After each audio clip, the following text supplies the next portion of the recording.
Salut à tous et bienvenue dans cette nouvelle vidéo. Aujourd'hui, je vais vous présenter Tinkercad et plus particulièrement la partie circuit. C'est parti.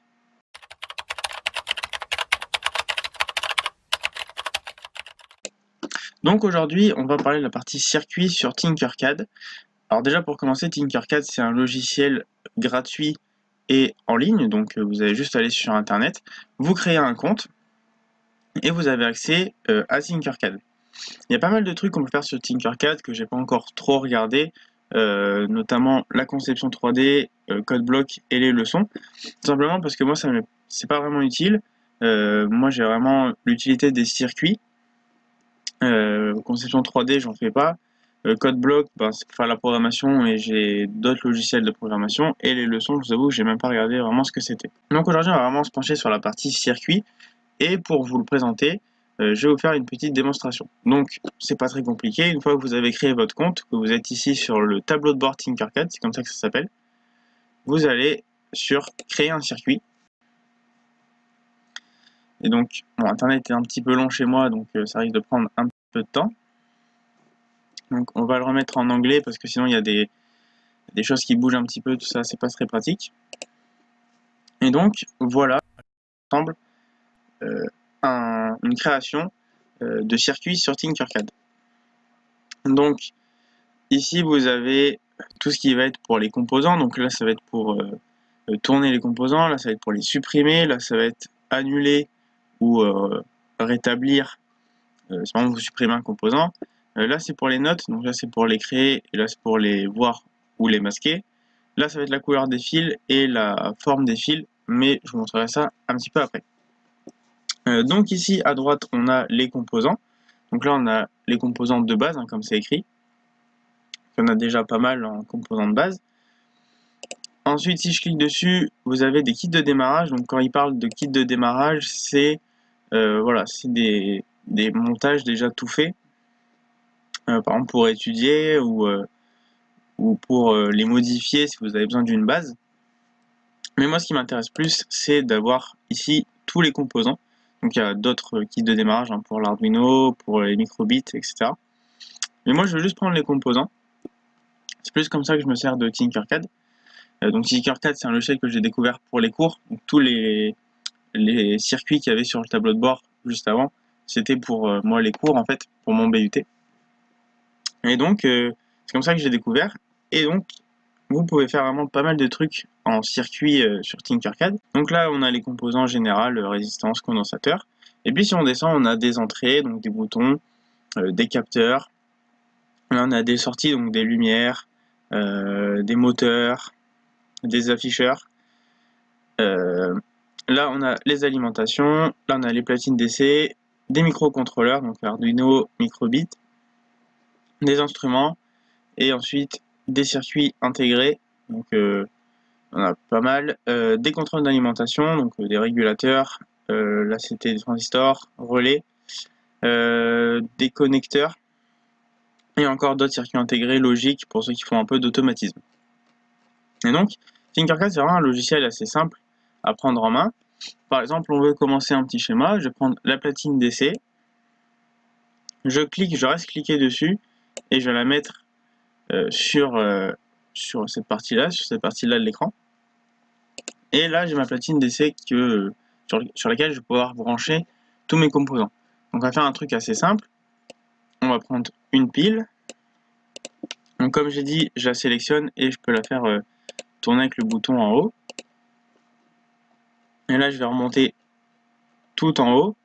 On va prendre une résistance. Là, vraiment, je fais un schéma très rapide pour vous montrer.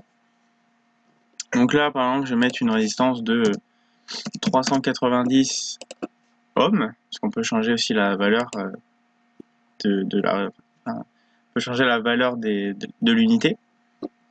Donc là, j'ai ma résistance de 390 et je vais prendre une sortie. Donc on va prendre une petite LED, truc assez basique. Pareil, on peut changer la couleur de la LED. Moi, je vais la laisser en rouge. Donc ensuite, je vais venir prendre ma pile, je vais la mettre là en dessous. Et pour tracer les traits, c'est pas très compliqué. Vous prenez là ici le positif, vous cliquez une fois dessus, et ensuite votre fil, là je suis plus cliqué sur ma souris. et il va suivre la souris partout. Je vais venir le mettre ici dans la platine et on va pouvoir changer du coup la couleur du fil. Donc on va mettre le fil rouge parce que c'est le fil positif. Et ensuite je vais prendre mon négatif, je vais venir le mettre ici au niveau de la LED et je vais le mettre en noir. Et donc là on a un schéma qui est c'est quelque chose de très basique, hein, allumer une LED. Je vais juste décaler ma pile pour qu'on voit bien les fils, on les voit peut-être un petit peu mieux comme ça. Et donc là c'est un schéma qui est quand même relativement simple. On peut faire des trucs un petit peu plus compliqués avec par exemple ici je peux mettre mon alimentation en bas. Voilà, j'ai fait une vidéo sur les breadboards pour ceux que ça intéresse, pour expliquer un petit peu comment ça fonctionne. Et ensuite on peut vraiment faire des schémas assez complets je trouve sur Tinkercad. Et ensuite ce qu'on peut faire, en haut ici on a démarré la simulation. Donc là je vais allumer et on voit que la lumière s'est allumée parce qu'elle est alimentée. Si j'avais mis une résistance trop élevée, la lumière se serait pas allumée. Si j'en avais mis une trop basse, il y aurait eu sûrement une image comme une explosion autour pour dire qu'il y avait un problème avec l'alimentation de la LED. Donc ça c'est pour la simulation. On a le temps aussi de la simulation. Je trouve pas ça super utile, mais si jamais vous avez des prises de valeur à faire, c'est vrai que ça peut être pas mal. Donc là je peux arrêter la simulation. Il y a vraiment pas mal de trucs à faire sur Tinkercad. Là je vais vous montrer un petit exemple de trucs bien à faire avec un multimètre. Si par exemple vous voulez savoir les tensions, tout ça. Donc je vais retirer la LED parce que sinon ça va faire des petits problèmes. Je prends mon négatif, je prends mon positif de mon multimètre. Je le mets en mode résistance. Et ensuite juste à démarrer la simulation. Et là il va mesurer la valeur de la résistance. Donc techniquement il devrait m'afficher 390 précisément parce que c'est... Bah voilà, c'est fait exprès, c'est pas comme une vraie résistance où on aurait une valeur un petit peu différente. Il n'y a pas vraiment de marge d'erreur sur Tinkercad. Et donc, voilà, là vous avez la valeur de votre résistance. Vous pouvez aussi mettre les tensions, tout ça, si vous en avez besoin. Petite chose intéressante sur Tinkercad, comme vous avez pu le voir sur le tableau de bord au début de la vidéo, j'avais des noms à mes circuits. Pour ça, c'est vraiment super simple. Vous allez ici, voilà, donc là c'est écrit les fantastiques Garis Gex. Je ne sais pas du tout ce que ça veut dire. Je clique dessus, et là, par exemple, si j'ai envie de l'appeler présentation YouTube, je fais entrée, et maintenant il va s'appeler présentation YouTube. Donc quand on va retourner sur le tableau de bord, j'aurai un schéma qui va s'appeler présentation YouTube, et ce sera celui-là, je pourrai venir le modifier par la suite. Un autre avantage aussi à Tinkercad, qui est plutôt pas mal, si je viens prendre une carte Arduino, donc qui devrait se mettre, voilà, j'ai ma carte Arduino, je vais pouvoir programmer ma carte Arduino, donc faire tout mon schéma, et donc pour ça c'est pas compliqué, je vais ici dans code, donc là c'est fait sous forme de bloc, un peu comme sur Scratch, moi je vais le mettre vraiment que en texte, donc là il dit que si je le ferme les blocs vont supprimer, que je pourrais pas les récupérer, mais ça c'est pas grave, et donc là j'ai mon programme, donc j'ai pas vraiment étudié le programme, je sais pas vraiment ce qu'il fait, mais je peux faire vraiment ce que je veux. Et vous avez du coup la possibilité de vraiment faire votre schéma comme si vous preniez une carte Arduino en vrai et vous la programmez, vous faites vos tests, et bien là vous faites vos tests d'abord sur Tinkercad pour voir si ça fonctionne. Vous prenez votre bouton, vous le mettez en entrée, vous prenez votre lumière en sortie ou votre moteur en sortie et ça va venir programmer votre carte Arduino. Vous allez vraiment pouvoir faire vos tests concrètement sur Tinkercad. Et donc c'est un des gros avantages de Tinkercad, c'est que vous pouvez du coup faire vos tests et votre programmation complète sur Tinkercad. Donc là ensuite vous avez juste à fermer, et ensuite vous démarrez la simulation et donc vous allez avoir vraiment la possibilité de faire votre schéma comme si vous avez votre carte Arduino en fait devant vous. Donc pour finir, on va parler des avantages et des inconvénients de Tinkercad. Premier avantage pour moi, c'est qu'il est gratuit. C'est quelque chose de super pratique parce que pour les gens qui s'en servent vraiment pas souvent, Moi, je sais que je l'ai découvert pour mon BUT, comme je l'ai dit. Il y a sûrement des gens qui font pas forcément beaucoup d'électronique et qui n'ont pas l'utilité d'acheter un logiciel comme Freezing, par exemple, qui est un logiciel beaucoup plus complet et payant. Et voilà, il y a des gens qui n'ont pas forcément l'utilité d'avoir un logiciel pour s'en servir tous les jours, même peut-être toutes les semaines. C'est vraiment un truc qui se sont servis pour le projet et c'est tout. Donc, le fait qu'il soit gratuit, c'est quand même super pratique pour faire des petits schémas comme ça, par exemple pour l'école.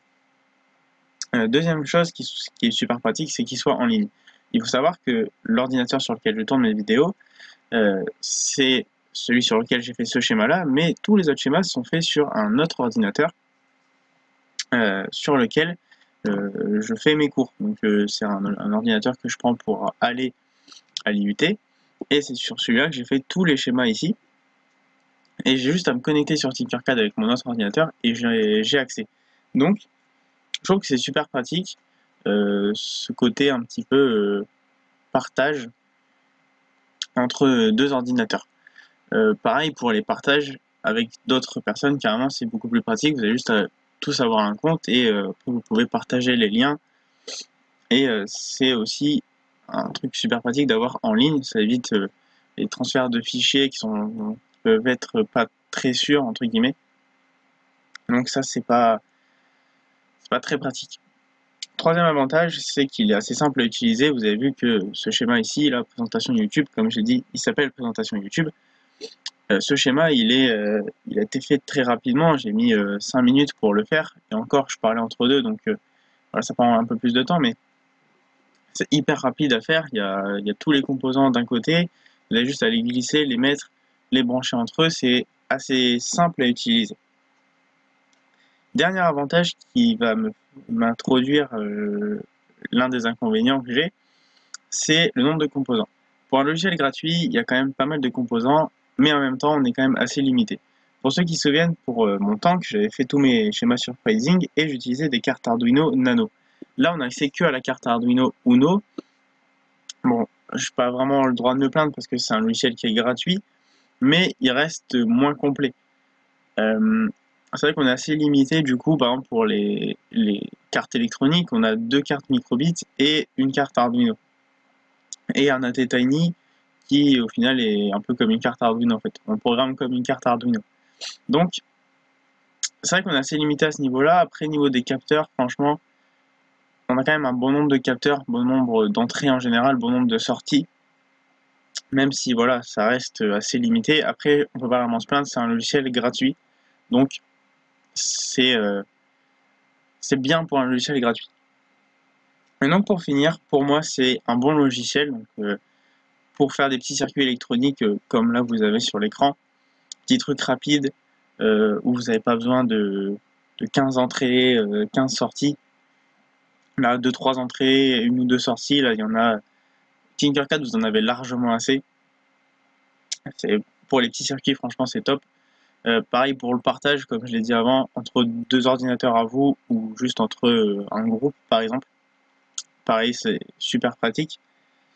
Et voilà, en plus, il est gratuit en ligne, donc je trouve ça vraiment super pratique.